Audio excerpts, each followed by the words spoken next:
सरस्वती नमस्तुभ्यं वरदे कामरूपिणी विद्यारम्भं करिष्यामि सिद्धिर्भवतु मे सदा।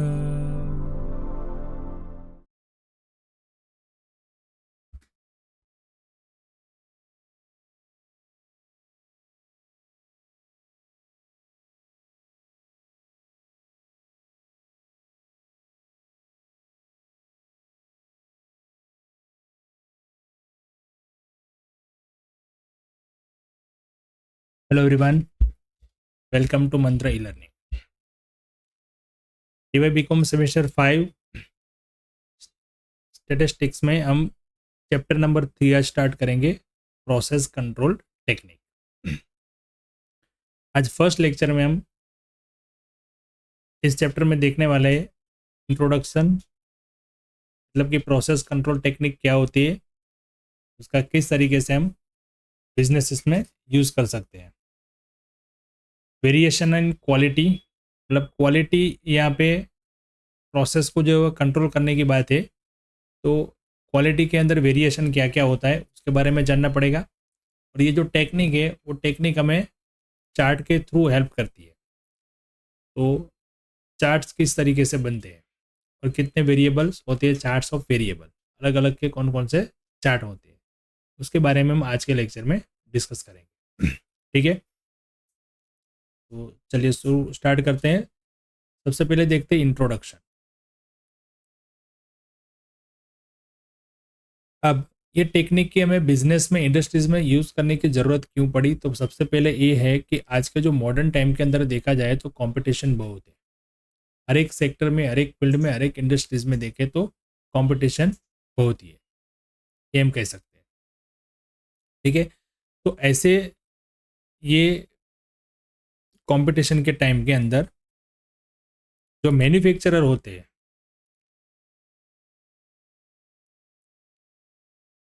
जो मैन्युफैक्चरर है, उनको मार्केट में अपना स्टेबिलिटी रखने के लिए, यानी तो स्टेबल रहने के लिए, उसने जितना भी उनका सेल करना है वो सेल करने के लिए उनकी जो क्वालिटी है उसके ऊपर ज़्यादा ध्यान देना पड़ता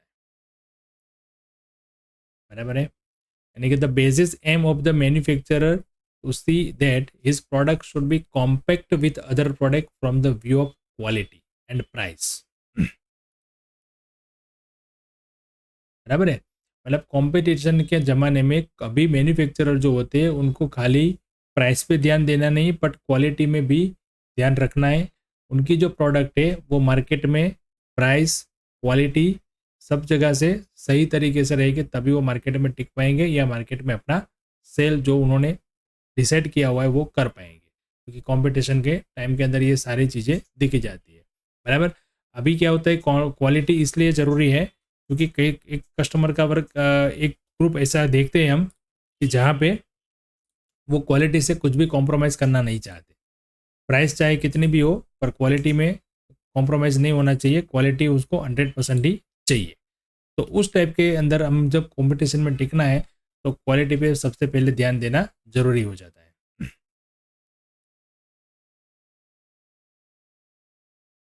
क्वालिटी को ध्यान में रखते समय दूसरा ये भी ध्यान में रखना पड़ता है कि कॉस्ट जो है वो क्वालिटी अच्छी करने के अंदर कॉस्ट उतनी बढ़ जानी चाहिए नहीं, यानी कि कॉस्ट का भी कंट्रोल रखना है और क्वालिटी भी हमें अच्छी रखनी है। तो ये टेक्निक जो है, this technique are introduced by doctor W.A. Shewhart. उन्होंने ये टेक्निक जो है वो सेकंड वर्ल्ड वॉर के टाइम इंट्रोड्यूस की थी, और this technique is called process control techniques of statistical quality control in India. India के अंदर हमें ये जो टेक्निक है उनको SQC, मतलब स्टेटिस्टिकल क्वालिटी कंट्रोल भी कहते हैं।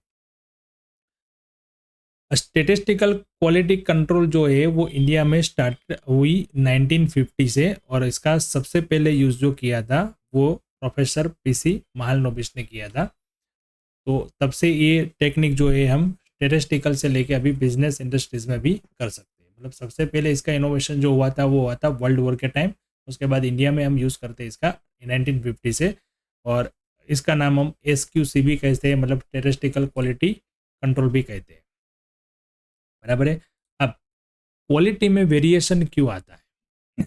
जब मैन्युफैक्चरिंग कोई भी कंपनी में हम देखते हैं जो भी प्रोडक्ट को बनाते हैं तो वहाँ पे क्वालिटी में जो वेरिएशन आता है वो सबसे पहले जानना होता है इस टेक्निक को यूज़ करने के लिए। उस हिसाब से हम उसकी टेक्निक कौन सी यूज़ करना है वो पता चलेगा। तो there are two types of variation in any production process. कोई भी प्रोडक्शन प्रोसेस है तो यहाँ पे जो वेरिएशन आता है क्वालिटी में, जो क्वालिटी चेंज होती रहती है, उसके दो मेन रीज़न या दो वेरिएशन होते हैं, बराबर। सबसे पहला जो है वो है variation due to chance causes.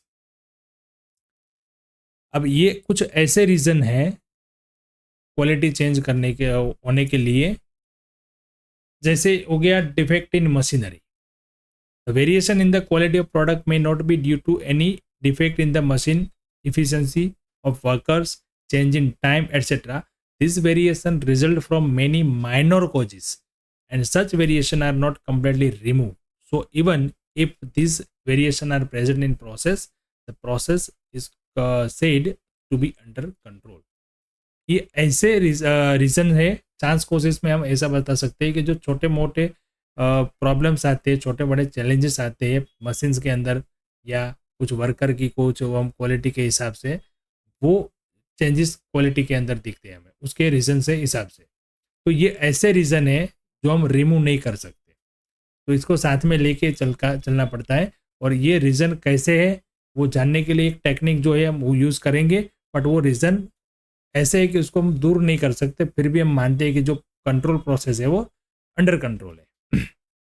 ठीक है, तो कुछ ऐसे पहले रीज़न होते हैं जो क्वालिटी में वेरिएशन लाते हैं, जैसे स्मॉल यानी कि माइनर कॉजेस रीज़न उसको बोल सकते हैं, जो 100% हम रिमूव नहीं कर सकते।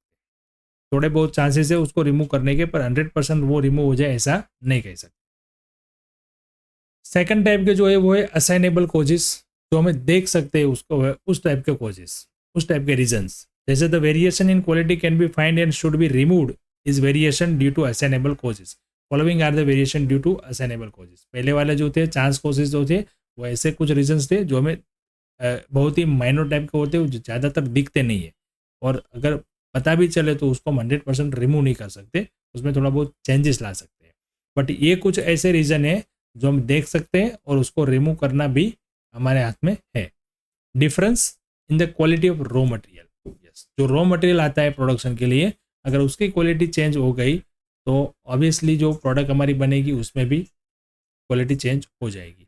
ये हम देख सकते हैं, हमें पता भी चलता है, हम रॉ मटेरियल चेंज भी कर सकते हैं। तो मतलब ये रीज़न जो है वो दूर कर सकते हैं। Difference in the quality of machines. Machine की क्वालिटी का अगर चेंज हो गई तो भी उसके अंदर से जो भी प्रोडक्शन हमें मिलेगा उसकी भी क्वालिटी चेंज हो जाएगी। वर्कर्स की इफ़िशियंसी, अगर वर्कर जो है वो इफ़िशियंटली काम नहीं करेंगे तो भी प्रोडक्ट की क्वालिटी में वेरिएशन आता है, उसको भी हम चेंज कर सकते हैं। वर्कर को चेंज करें या वर्कर्स की हैबिट को चेंज करें, उसके भी बहुत सारे वो सॉल्यूशन किस तरह के करना है वो अभी हमारा काम नहीं है। हमारा रिसर्च का काम ये है कि भाई हम ये रीज़न जान के जो भी बिजनेस यूनिट है, जो भी एंटिटीज है, उसको हम ये रीज़न बता सके कि भाई इस हिसाब से आपका जो भी है वो प्रोडक्ट के अंदर कंट्रोल नहीं है, या जो प्रोसेस हो रही है वहाँ पे इसको, ये रीज़न को आपको कंट्रोल करने की ज़रूरत है। Efficiency, difference of time. Difference of time के अंदर ये बता सकते हैं हम कि अगर हम ज़्यादा प्रोडक्शन करना है तो डे नाइट शिफ्ट चलाते हैं, तो डे के टाइम जो वर्कर्स की इफिशिएंसी होती है वो नाइट के टाइम पे नहीं होती है। तो इस हिसाब से भी प्रोडक्ट की क्वालिटी जो होती है वो वेरिएशन आ जाती है इसमें। ठीक है, अब ये तो पता चला कि भाई ये टाइप्स होते हैं, ये डिफरेंसेस होते हैं, ये रीज़न होते हैं कि जब हमें पता चलता है कि भाई हमारी प्रोडक्ट जो है वो उसकी क्वालिटी में चेंजेस कहाँ से आ रहे हैं। अब ये टेक्निक क्या है, तो ये टेक्निक जो है हम चार्ट्स के हिसाब से, चार्ट्स के हेल्प से फाइंड करेंगे। और ये चार्ट किस तरह से बनते हैं, तो the chart for the measurable quality of the product are known as chart of variable. अब ये चार्ट जो है हम इस तरीके से बनाएंगे जहाँ पे हमें पता चलेगा कि जो भी प्रोडक्शन की प्रोसेस है वो अंडर कंट्रोल है या आउट ऑफ कंट्रोल है। प्रोसेस तो मैन्युफैक्चरिंग की होती रहती है, अब जो एक ही तरह की प्रोसेस तो होगी नहीं कभी भी कोई भी यूनिट में, वहाँ पे कुछ ना कुछ तो वेरिएशन आते रहेंगे। तो वो दो वेरिएशन थे वो हमने देखा, एक चांस कोशिश था और दूसरा असाइनेबल कोशिश था। अब चांस कोशिश वाले जो है माइनर, वहाँ पे जो हमारी प्रोसेस है कभी अप डाउन चल सकती है, बट वो रीज़न वैलिड है उसमें से हमें क्वालिटी पे साथ कंप्रोमाइज़ नहीं करना, मतलब क्वालिटी जो है वो मिलती रहेगी, बट प्रोसेस के अंदर थोड़ा बहुत ऊपर नीचे जाता है, तो ये वो रीज़न है। बट ये ऐसे रीज़न है कि जहाँ पे हमें पता चलेगा कि जो हमारी प्रोडक्ट की प्रोसेस जो है वो आउट ऑफ कंट्रोल है। तो ऐसा कोई हमें चार्ट के अंदर कोई पॉइंट मिलेगा तो वो पॉइंट पे हम फोकस करके काम करेंगे और उसको दूर करेंगे और प्रोडक्ट की प्रोसेस जो है उसको कंट्रोल में लाएंगे। बराबर। तो ये चार्ट जो है हमें कुछ ऐसे वेरिएबल के चार्ट बताते हैं और ये वेरिएबल जो है वो उस हिसाब से काम करते हैं। तो कितने यूनिट बने और उसमें कितने कितने डिफेक्ट रह गई वो हम इस चार्ट की मदद से देखते हैं। सबसे पहला जो चार्ट है वो है एक्स बार चार्ट।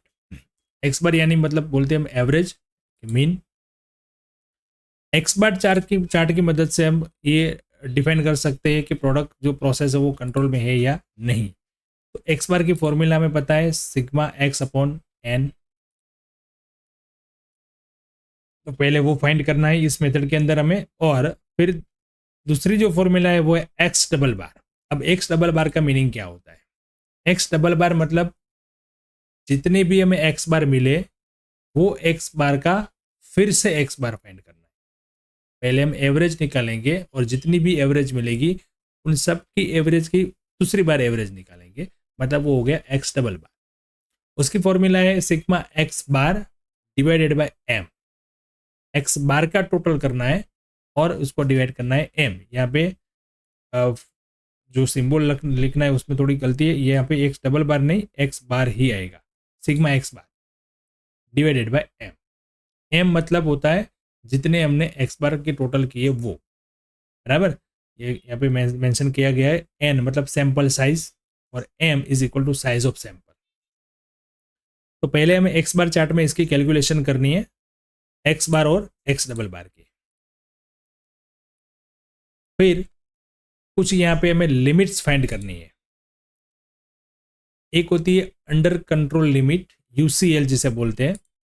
दूसरा होता है कंट्रोल लाइन यानी कि कंट्रोल लिमिट सीएल, और होता है फिर लोअर कंट्रोल लिमिट या लोअर कंट्रोल लाइन। ये तीन जो है फॉर्मूला, इसके लिए हमें एक्स डबल बार की जरूरत पड़ती है। X double bar plus A two R bar. अब आर क्या है? R for range. जो भी हमें यहाँ पे वेरिएबल दिए गए उसके हम रेंज निकालेंगे, बराबर, और उसका एवरेज करेंगे।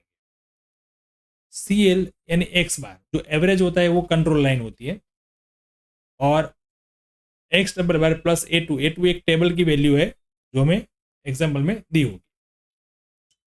एलसीएल की फॉर्मूला है उसमें एक्स डबल बार माइनस कर देना है ए टू आर बार, बराबर है। दूसरा चार्ट जो है वो है आर चार्ट। अब R is equal to range. Range का मतलब होता है कि हाई वैल्यू में से लो वैल्यू हम माइनस करें, तो X H minus X L. अब इसका एवरेज करना है तो sigma R divide by M. और फिर उसकी भी तीन ऐसे लिमिट फाइंड करनी है, यूसीएल अंडर कंट्रोल लिमिट, और सॉरी अपर कंट्रोल लिमिट और कंट्रोल लिमिट, और एलसीएल मतलब लोअर कंट्रोल लिमिट।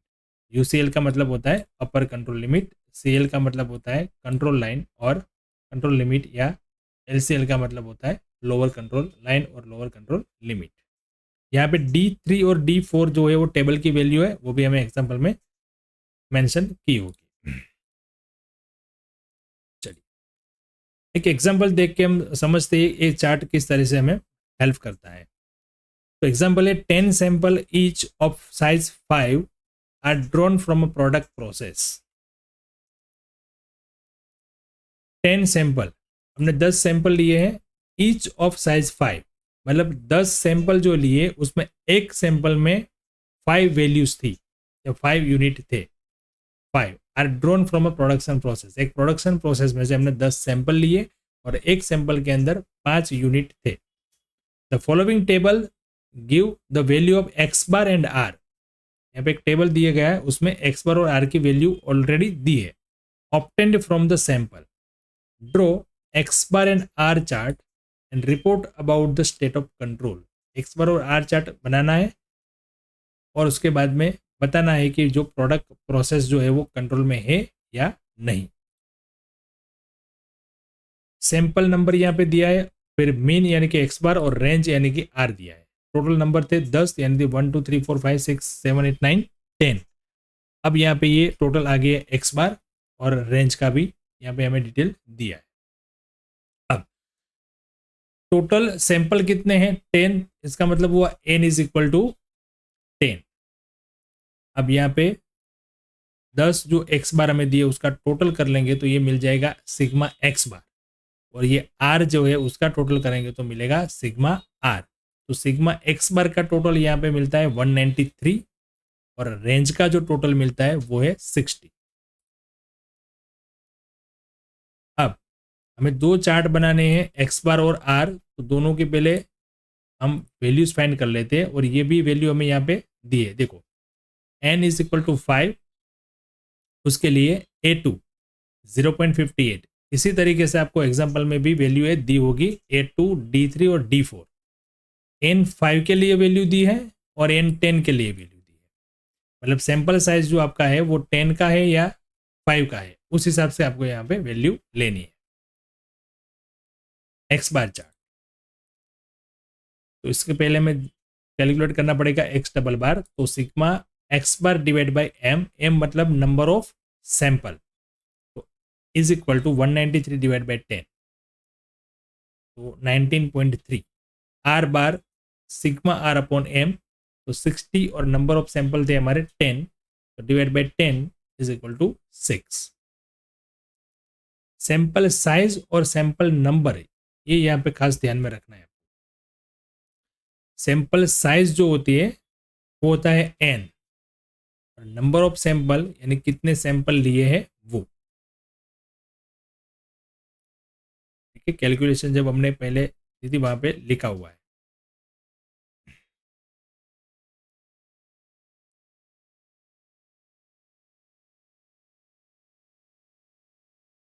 कंप्लीट करवा लेते हैं पहले यहाँ पे हम m और n का जो डिफरेंस वो समझ लेते हैं। देखो सबसे पहले यहाँ पे हमने देखा था n is equal to sample size, कितने साइज का सैंपल है वो। m is equal to size of sample, यहाँ पे नंबर ऑफ सैंपल भी हम बोल सकते हैं। साइज ऑफ सैंपल की जगह पे हम लिखते हैं यहाँ पे नंबर ऑफ सैंपल, कितने सैंपल है वो, नंबर ऑफ सैंपल। ठीक है, तो ये जो एग्जांपल है उसमें 10 सैंपल थे, टोटल 10 सैंपल थे। देखो 10 सैंपल, तो m हो गया 10 और n हो गया 5।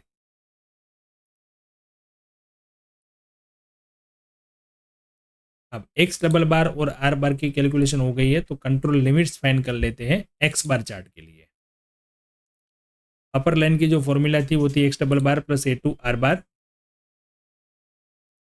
तो देखो यहाँ पे 0.58 लिया मैंने a2 की वैल्यू, क्यों, क्योंकि हमारा जो सैंपल साइज है वो कितने का था 5 का। आपको एग्जाम्पल में भी ऐसे ही अमाउंट दी होगी, पर आपको वहां पे ध्यान रखना है n5 लेना है या 10। आपको क्वेश्चन में यहाँ पे फिर से समझा देता हूँ, यहाँ पे देखो क्वेश्चन में दिया था 10 सैंपल यानी कि m is equal to 10 and each of size 5, तो n हो गया 5 और m हो गया 10। तो D3 A2 A और D4 की जो वैल्यू हमें चार्ट की वैल्यू जो टेबल्स की वैल्यू दी है उसमें यहाँ पे ध्यान रखना है n इज इक्वल टू 5 वाली वैल्यू लेनी है, 10 वाली नहीं, क्योंकि हमारा सैंपल साइज जो है वो 5 का है। तो अपर लाइन मिल गई यहाँ पे 19.3 plus 3.48 22.78। Control line CL is equal to x double bar मतलब 19.3, और LCL जो इसमें से ये वैल्यू जो थी 3.48 जो यहाँ पे प्लस होती थी, लोअर लाइन में हमें वो माइनस करनी है।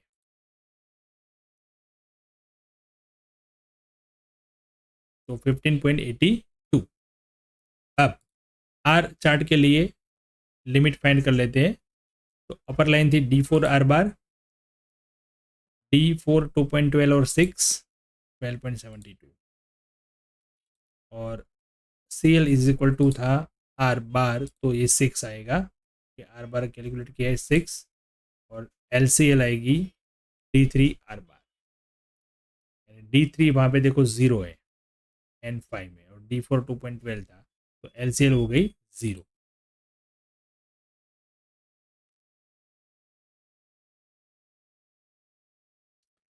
ओके,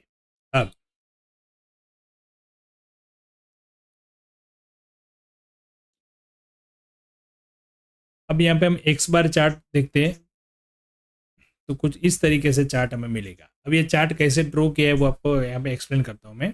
ये चार्ट जो है, एक्स जो यहाँ पे है, एक्स की जो वैल्यू है वहाँ पे आएगा नंबर ऑफ सैंपल, यानी कि 1 2 3 4 5 6 7 8 9 10 जो हमने सैंपल लिए थे वो। और ये जो है ये हमारी आगे आ जाएगी एक्स बार की वैल्यू, वाई पे हम लिखेंगे एक्स बार की वैल्यू, और यहाँ पे जो है वो सैंपल, जितने भी सैंपल थे वो आए।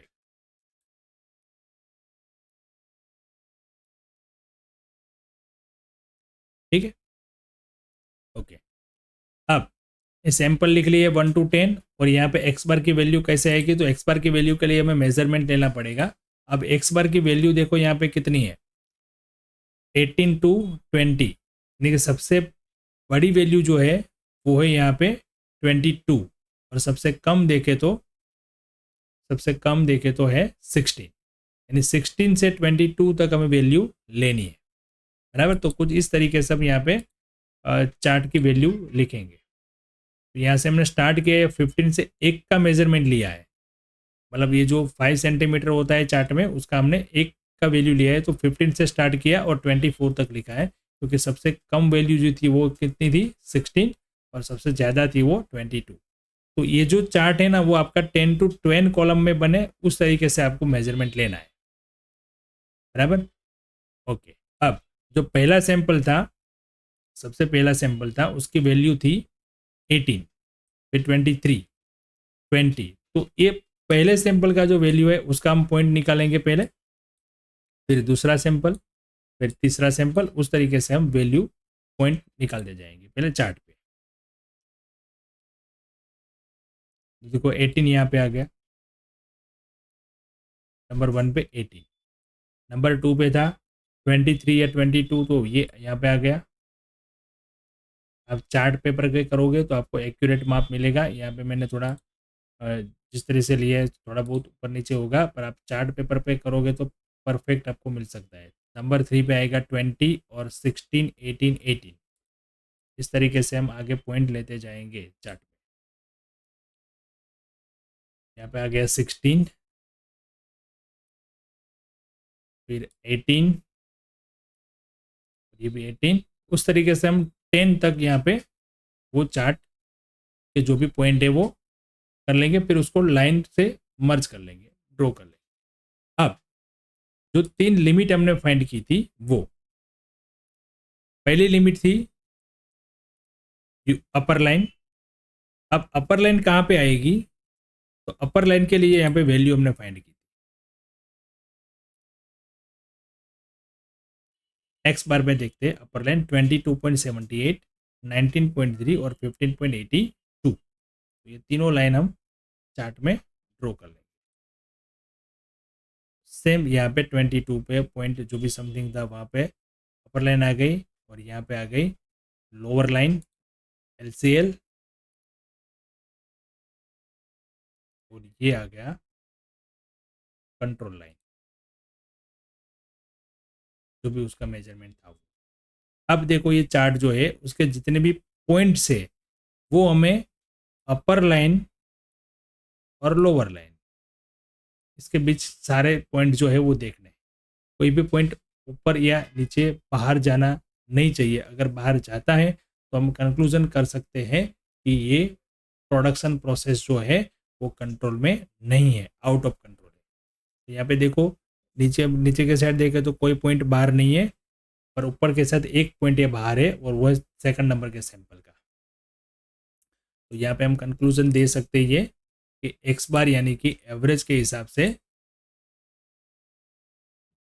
in X bar chart, the point number 2 fall outside control limits, so the process is not under control with respect to average, यानी कि एवरेज के हिसाब से ये प्रोसेस जो है वो कंट्रोल में नहीं है,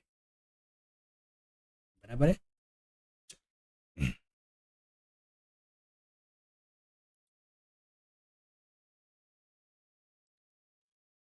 अब देखते हैं हम आर चार्ट। रेंज के हिसाब से देखें तो आर चार्ट कुछ इस तरीके से बनेगा।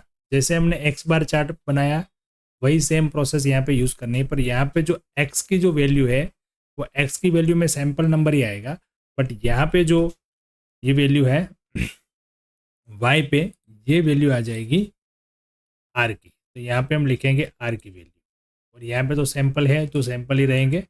अब देख लेते हैं हम आर की क्या क्या वैल्यूज थी।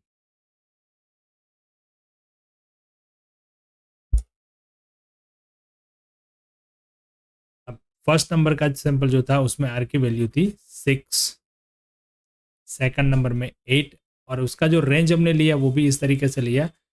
तो सबसे ज़्यादा वैल्यू कौन सी थी? 9। और दूसरा यहाँ पे हमने उसकी जो लिमिट्स फाइंड की थी, तो लिमिट्स के हिसाब से आर की जो लिमिट्स थी वो अपर लाइन सबसे थी वो 12.72 था, तो 13 तक हमें मेजरमेंट लेना पड़ेगा, और यहाँ पे 6 और यहाँ पे था 0। तो इस तरीके से हम लेंगे।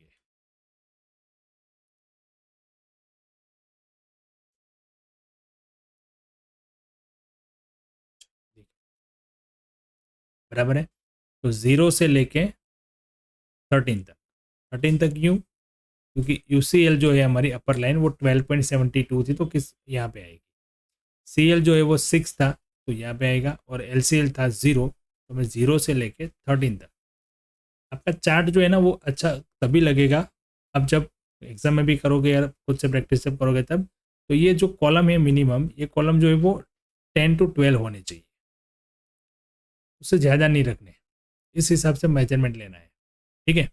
अब सबसे पहला सैंपल था उसकी वैल्यू थी 6, तो यहाँ पे ले लिया 6, फिर 8, फिर थर्ड नंबर पे था 2, 4। तो ऐसे पहले हम पॉइंट लेंगे, और पॉइंट लेने के बाद ये सब पॉइंट को हम इस तरह से जोड़ देंगे, तो ये कुछ इस तरीके से लाइन चार्ट हमें मिलेगा। अब यूसीएल और एलसीएल के बीच में ही सारे पॉइंट है यहाँ पे देखो, तो इसका कंक्लूजन हम कह सकते हैं in R chart all points are falls inside control limits के अंदर ही है, तो the process is under control with the respect of range. Range के हिसाब से प्रोसेस जो है वो हमारी अंडर कंट्रोल है। बराबर। तो ये हमने आज के लेक्चर में देखा एक्स बार चार्ट और आर चार्ट कैसे बनता है, और उसके टेक्निक किस तरीके से हम प्रोसेस कंट्रोल में है या नहीं वो जानने के लिए कर सकते हैं। ठीक है। तो आपको जो फॉर्मूलाज जो यहाँ पे दी, जो मेथड्स दिया, जो एग्जांपल देके समझाए, वो आपको ध्यान से नोट्स बना के रखना है। ठीक है। अब नेक्स्ट लेक्चर में हम इसके क्वेश्चन और प्रैक्टिकल क्वेश्चन करेंगे। Thank you and have a good